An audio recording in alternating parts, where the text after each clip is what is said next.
الحمد للہ رب العالمین وبہ نستعین وصلی اللہ وسلم علی سید الانبیاء والمرسلین وعلی آلہ واصحابہ اجمعین ومن تبعہم بإحسان الی یوم الدین، اما بعد۔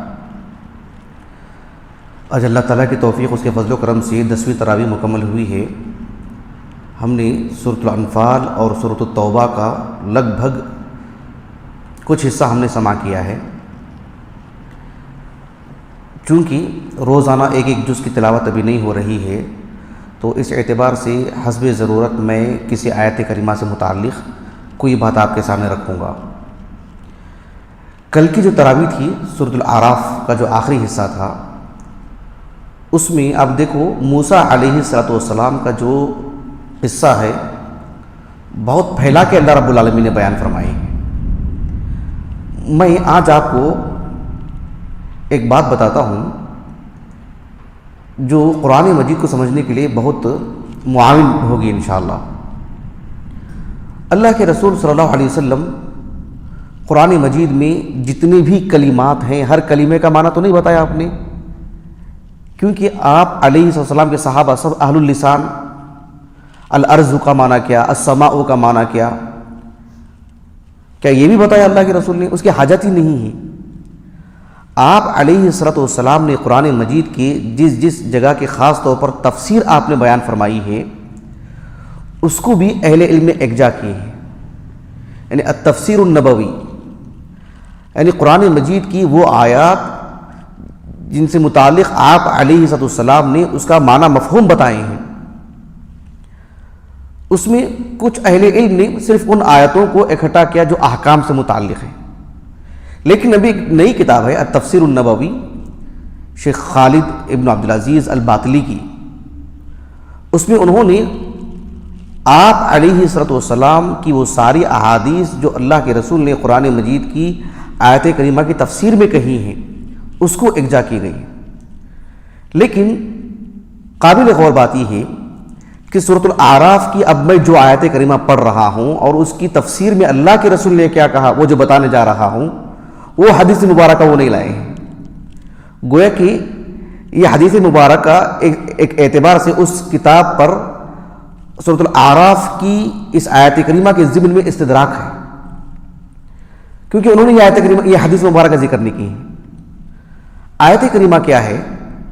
اللہ تعالیٰ نے فرمایا، موسیٰ علیہ السلام کا قصہ بہت پھیلا ہوا ہے، کہا وَلَمَّا رَجَعَ مُوسَىٰ إِلَىٰ قَوْمِهِ غَضْبَانَ أَسِفًا قَالَ بِئْسَ مَا خَلَفْتُمُونِي مِن بَعْدِي أَعَجِلْتُمْ أَمْرَ رَبِّكُمْ وَأَلْقَى الْأَلْوَاحَ وَأَخَذَ بِرَأْسِ أَخِيهِ يَجُرُّهُ إِلَيْهِ۔ یہ جو آیت کریمہ ہے، اللہ سبحانہ وتعالیٰ نے فرمایا کہ موسیٰ علیہ السلام کو جب اللہ تعالیٰ نے بلائے تھے نا طور پر، اور جب واپس گئے موسیٰ علیہ السلام اپنی قوم کی طرف، جانے سے پہلے ہی اللہ رب العالمین نے خبر کر دی موسیٰ علیہ السلام کو کہ تمہاری قوم بچڑے کی عبادت کرنا شروع کر دی ہے۔ موسیٰ علیہ السلام بہت ہی غصے میں تھے، شدید غصہ تھا اس حالت میں جب اپنی قوم کی طرف گئے۔ جب اپنی قوم کو غیر اللہ کی عبادت کرتے ہوئے، بچڑے کی عبادت کرتے ہوئے دیکھا آپ نے، تو غصے کی وجہ سے وَأَلْقَى الْأَلْوَاحَ، جو اللہ رب العالمین نے تورات جو عطا کی تھی موسیٰ علیہ السلام کو، اس کو آپ نے جو مطلب نیچے ڈال دیا، پٹخ دیا، پتھر پر ڈال دیا۔ اب وَأَلْقَى الْأَلْوَاحَ، اس قطعے کی آیت کریمہ کے اس حصے کی تفسیر اللہ کے رسول نے کی، وہ میں آپ کو بتاتا ہوں، اور اس میں ایک قاعدہ بتایا اللہ کے رسول نے، اس قاعدے کی بھی میں انشاءاللہ شرح کروں گا۔ ایک حدیث مبارکہ ہے جسے امام احمد بن حنبل رحمہ اللہ اپنی مسند میں جو مسند ابن عباس ہے، صحیح ابن حبان میں بھی ہے، المعجم الاوسط میں بھی حدیث ہے، اور دیگر احادیث کی کتابوں میں بھی، کتب ستہ میں حدیث نہیں ہے۔ ابن عباس سے حدیث مروی ہے رضی اللہ عنہما۔ شیخ شعیب الارناؤت نے مسند احمد کی تحقیق میں اس حدیث کو جو ہے صحیح کہا ہے، اور شیخ البانی رحمہ اللہ نے بھی صحیح الجامع میں صحیح کہا ہے، الصحیحہ میں بھی ضمن ذکر کیا اس حدیث مبارکہ کو۔ آپ علیہ السلام نے وَأَلْقَى الْأَلْوَاحَ، اس آیت کریمہ کا یہ جو حصہ ہے اس کی تفسیر کرتے ہوئے اللہ کے رسول نے کہا، پہلے قاعدہ بتایا اللہ کے رسول نے کہا کہ لیس الخبر کالمعاینہ، لیس الخبر کالمعاینۃ، یعنی ہم کسی سے کوئی بات سنتے ہیں، سننا اور سن کر کے جا کر کے دیکھنے میں فرق ہے نا. جب ایک انسان دیکھ لیتا ہے تو اس کا یقین بڑھ جاتا ہے، علم میں اضافہ ہوتا ہے، یقین حاصل ہوتا ہے، بھلے ہی وہ کہنے والا کتنا ہی سچا کیوں نہ ہو، کتنا ہی امین کیوں نہ ہو، کتنا ہی ثقہ اور معتبر شخص کیوں نہ ہو، لیکن پھر بھی جب اس سے سن کر کے جب ہم دیکھتے ہیں تو اس میں اس یقین کی بات ہی الگ رہتی ہے. تو اللہ کے رسول نے صلی اللہ علیہ وسلم وَأَلْقَى الْأَلْوَاحَ، موسیٰ علیہ السلام نے جو غصے کی حالت میں تورات کو پٹک دیا نا، اس قطعے کی تفسیر کرتے ہوئے اللہ کے رسول نے کہا، پہلے قاعدہ کہ لیس الخبر کالمعاینۃ، جو ایک انسان معائنہ کرتا ہے، مشاہدہ کرتا ہے، دیکھتا ہے اپنے سر کی آنکھوں سے، اس میں اور جو اسے خبر ملتی ہے، جو سنتا ہے، وہ اس کی طرح نہیں ہے. سننا دیکھنے کی طرح تو نہیں ہے، دیکھنا ایک الگ قوت ہے، ایک الگ یقین حاصل ہوتا ہے. اچھا کیا مطلب اس کا، کیوں کہا گیا قاعدہ اللہ کے رسول نے؟ آپ صلی اللہ علیہ وسلم نے فرمایا کہ ان اللہ عز وجل اخبر موسیٰ بما صنع قومه فی العجل. دھیان دیجئے گا، اللہ کے رسول نے کہا صلی اللہ علیہ وسلم کہ اللہ تعالیٰ نے موسیٰ علیہ السلام کو خبر دی. کس بات کی خبر دی؟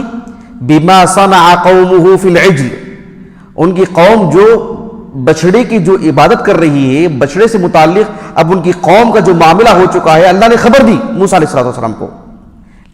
خبر ملنے کے بعد لم یلقی الالواح، خبر سنتی ہی وہ تورات کے جو نسخے تھے وہ پٹک نہیں دیے موسیٰ علیہ السلام نے، گئے اپنی قوم کے پاس. لما عاین بما صنعوا، جب اپنے سر کی آنکھوں سے دیکھ لیا، آپ نے مشاہدہ کر لیا کہ واقعتاً وہ بچڑے کی عبادت کر رہے ہیں، القى الالواح، تو پھر تب جا کر کے وہ جو غصہ تھا، ایک شدید غصہ تھا، پٹک دیا آپ نے. اللہ کی خبر تھی، اللہ نے خبر دی نا، اللہ نے خبر دی موسیٰ علیہ السلام کو ایسا ہوا کر کے. پھر بھی آپ کے میں غصہ تو تھا، لیکن آپ نے پڑھا نہیں اس کو، الواح کو، جو تورات کے جو نسخے تھے. لیکن لما عاین بما صنعوا القى الالواح، یہ بات اللہ کے رسول نے کہی، فانکسرت، اور وہ ٹوٹ گیا. وہ کہنے کا مطلب یہ کہ اللہ کے رسول نے اس واقعے کو سنانے سے پہلے، حالانکہ یہ تفسیرات قرآن مجید میں نہیں ہے، لیکن آپ نے قاعدہ بتایا کہ لیس الخبر کالمعاینہ، اس تفصیل کے ساتھ. اس قاعدے کے اعتبار سے لیس الخبر کالمعاینہ قرآن میں کئی مثالیں ملتی ہیں ہم کو. ایک مثال میں آپ کو دیتا ہوں، بات واضح ہو جائے. مثلا آپ دیکھو زکریا علیہ السلام کا قصہ اللہ تعالیٰ نے سورۃ آل عمران میں بیان کیا ہے، اور سورۃ مریم کے بالکل آغاز میں بھی. جو اللہ سبحانہ و تعالیٰ سے انہوں نے اولاد مانگی اور اللہ نے اولاد دینے کی خوشخبری دی کہ اولاد ہوگی آپ کو، لیکن بحیثیت بشر پھر بھی کہا کہ قال رب ان یکون لی غلام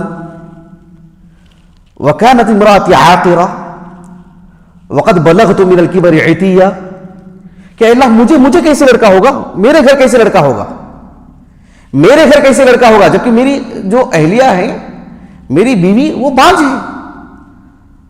وقد بلغت من الکبر عتیہ، عتی کیا مانے؟ سوکھی لکڑی کو جس طرح سے لکڑی سوکھ جاتی ہے ویسے میری حالت ہو گئی ہے، اب میرے گھر اولاد ہوگی.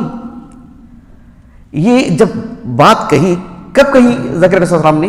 کہ اللہ تعالیٰ نے جب ان کو اولاد کی خوشخبری دی، پھر بھی شک تھا زکریا علیہ السلام کو اللہ کے کہنے پر. ان اللہ علی کل شیء قدیر، ایک نبی کا یقین کیا ہوگا اللہ پر.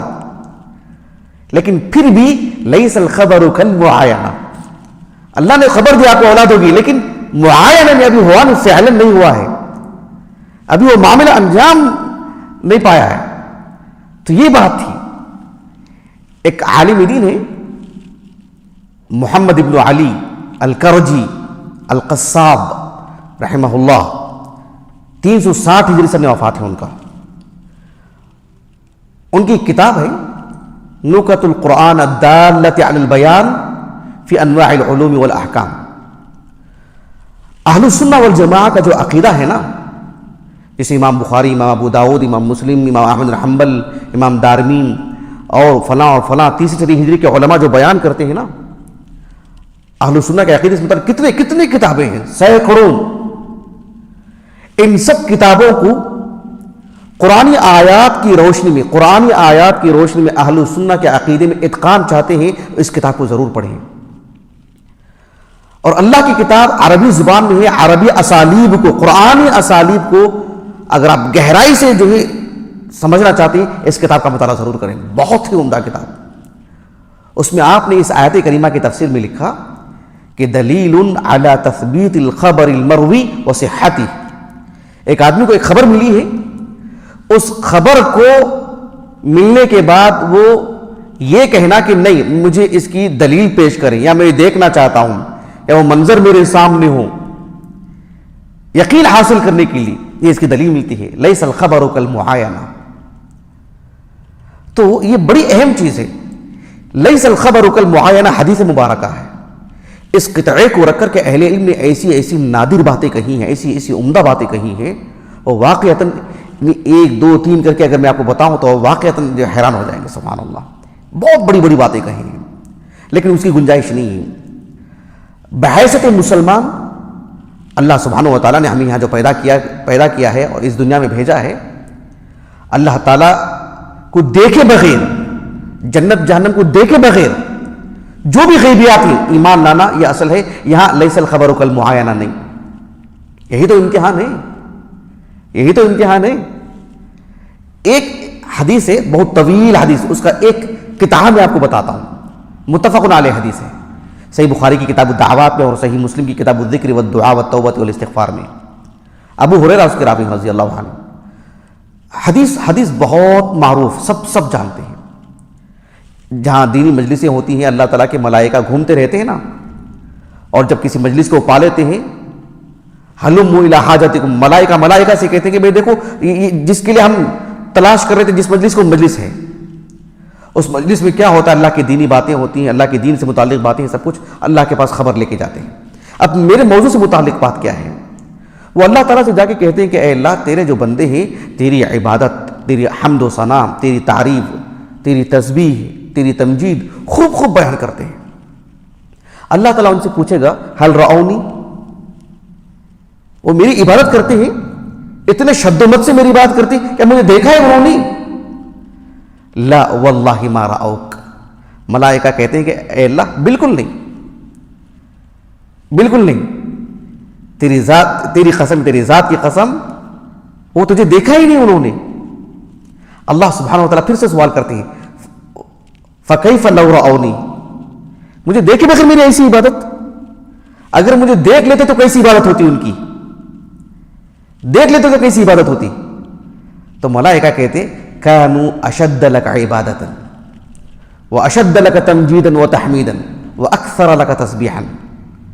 اور زیادہ تیری عبادت کرتے، اور زیادہ تیری حمد و ثنا بیان کرتے، تیری تسبیح بیان کرتے.